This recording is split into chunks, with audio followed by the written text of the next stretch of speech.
இருக்கின்றோம்.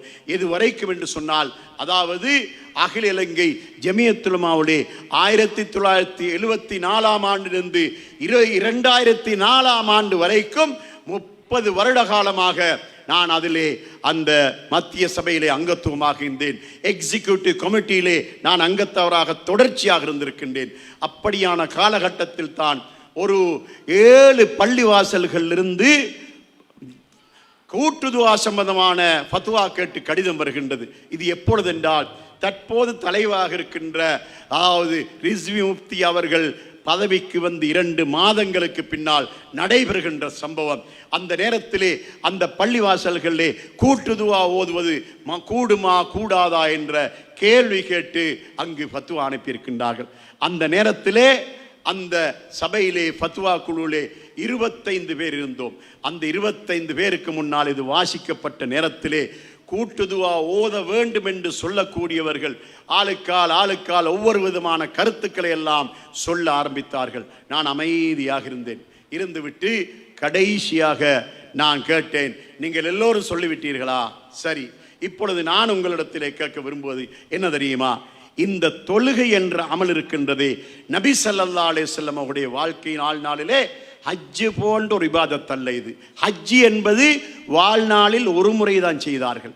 ஆனால் அவர்கள் இந்த தொழுகையை ஒரு நாளைக்கு 5 வேளை ஜமாத்தாக தொழுதிருக்கின்றார்கள். அதுவும் அவர்கள் தான் இமாம், நபி அவர்கள் தான் இமாம்.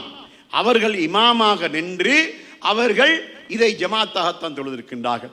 நபி அவருடைய வாழ்நாளிலே மக்காவிலே 1 வருடம், மதீனாவிலே 10 வருடம் என 11 வருட காலமாக அவர்கள் இந்த 5 கால தொழுகையை ஜமாத்தாக தொழுதிருக்கின்றார்கள்.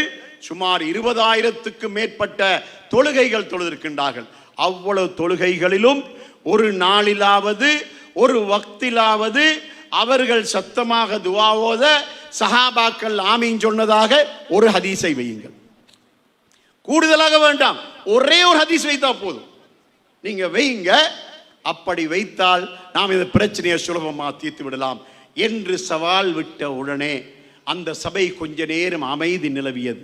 அந்த நேரத்திலே ஒரு மௌலவி, அவர் எங்களுக்கு எதிராக கூட்டுதுவாவை ஆதாரம் நிரூபிப்பதற்காக மிகவும் கூடுதலாக பாடுபட்ட ஒருவர் தான் அவர். அவர் எழுந்து நின்று மக்களை பார்த்து, அந்த சபையை பார்த்து சொன்னார், இதுகால வரைக்கும் கூட்டுதுவாவை நியாயப்படுத்துவதற்காக கூடுதலாக கஷ்டப்பட்டோம். இனி எங்களால் நியாயப்படுத்த முடியவே முடியாது. பொதுமக்களும் மார்க்கத்தை படிக்க ஆரம்பித்து விட்டார்கள். அதனால நாம ஹக்காக மக்களுக்கு சொல்லிவிடுவோம். கூட்டுதுவா என்பது நபிகளாருடைய வாழ்க்கையில் இல்லவே இல்லை என்பது எங்கள் எல்லோருக்கும் தெரியும் தானே. அப்படி இருக்கும்போது அதை எப்படி நாங்கள் பாதுகாக்க முடியும்? அதனால இந்த 7 பள்ளிவாசலுக்கும் கூட்டுதுவா இல்லை என்று கடிதம் எழுதுவோம் என்று சொல்லி அவர் அந்த சபையிலே சொன்னார்.